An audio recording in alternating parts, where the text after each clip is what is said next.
Climate control, when you first receive it, comes in a bottle like this, which has a gel and a liquid in it.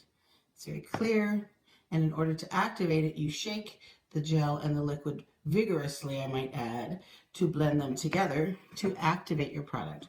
Oftentimes I will do this for my customers because it can take up to 5 minutes of shaking. Sometimes though, because of the gel, it's still very thick and clumpy in there, and sometimes it will require further shaking later. So if it ever gets stuck and your sprayer's not working, just shake vigorously like that.